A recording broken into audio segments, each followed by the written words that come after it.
وان خفتم الله تقسطوا في اليتامى کچیر تاسو بیرېږي چې انصاف نسی کولای د یتیم شذو په باری کې فانکحوا تاسو نکاح وکي ما طاب لكم من النساء چې تاسو خوشوي د زنانو سره مثنى دوی وثلاث درې او رباع او څلور فان خفتم الله تعدلوا کچیر تاسو بیرېږي چې تاسو انصاف نسی کولای فواحده پس یو زنانه ده او ما ملکت ایمانکم یا چې کوم تاسو منځ دي غلام دي ذالک ادنا الله تعالی دا د دې د پاره دی چې تاسو دا ډېر قریب خبره ده د دې چې تاسو بل خواته متوجه نسی عزیزان دا د سورۃ النساء آیت نمبر 3 دی ما ټوټل تفصیل بیان کی اوله خبره د یتیم انجنو مشترکم حقوق ساتو یاد وساته د یتیم انجلي حق به دغه رقم ساتي لکه خپل د سکل لور د ساتي کوم چې زما او ستا په معاشره کې روان دا د اسلام خلاف دی دا د اسلام او د معاشره خلاف دی او یو شی بلم په ځین کې کښر دی یتیم انجلی په یتیموالي کې ورکول او یتیمواله واده ته چې د بالغ سوي نه مستفصل بیان کړی دی چې بالغ سوي نه یاد وساتي یتیم بچی د بالغت سره مخ کې ورکول دا هم نه مناسبه طریقه ده اور نن په شرطو باندې ورکی په شرطو باندې ورکی اور نن په پیسو باندې نن پر دویم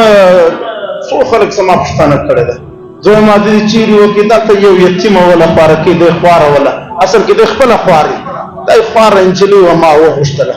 پشل لکه مې ورته پدیش لکه مې وغشتله تا د سم د خان د حجود ملک د وډیر لرو لنه وغشتله چې یتیم دې وغشتله لہذا دا د اسلام خلاف قانون یو شی یاد وساتئ یو د ګناه هغه جلا شي دی یو د اسلام قانون ګناه جلا شي دی د اسلام قانون جلا شي دی سو ګناه کې دغه لپاره توبه او استغفار دی څوک د اسلام قانون خرابوي داغه لپاره سزاوي دي چیلونه دي داغه لپاره په شریعت کې سخت کوړی دي دا د اسلام قانون دی چې د یتیم انجلی په خیال ساتي د قوم انجلی چې سر رقم ودی شي دا غر رقم به یتیم انجلی ودی شي بالکل به دا غر رقم ودی شي کستا په قوم کې رواج دي چې انجلی په دوله کده یتیم هم په دوله کده کستا په قوم کې دوله کا مطلب مہر دی دا ولور دا مختر روان دی دا ولور چې دی دا مہر نه دی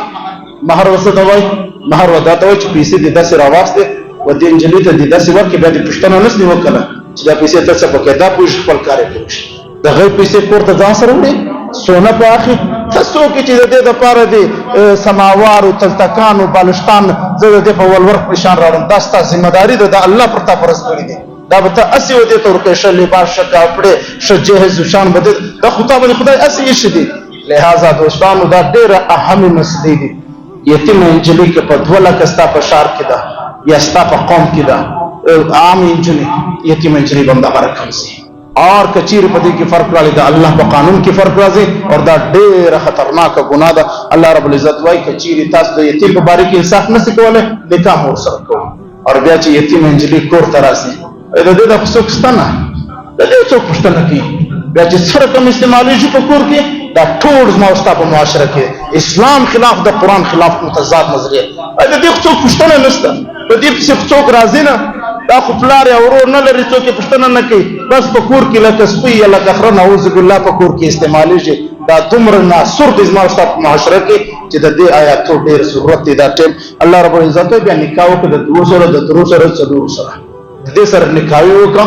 یاد وساتئ نکاح درې څلور چې دی دا فرض واجب یا مستحب د غلط ضروري نه دي دا صرف اجازه دی دا هغه سړي د پاره چې هغه بل خواته ولاړ نشي شریعت هغه پابند کړ دی پر څلور کې اور دا غنه پس الله رب العزت وايي څلور اجازه هغه وخت چې تاسو انصاف پکې قائم کړئ او کچیر انصاف نه قائم کوي بیا د معاشره دغه حالات د بایپاس کې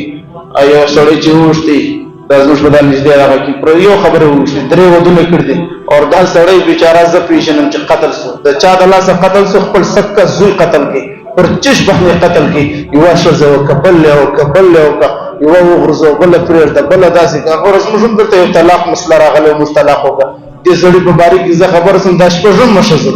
چې لکه د آیتونه را روان دي یاد وساتئ زما او ستا د معاشره د پښتنو خاص طور پر چې کم د نکاح او رواج دي د ولور رواج دي اور کم چې د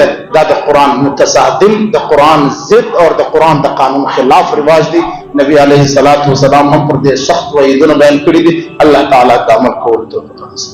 الحمدلله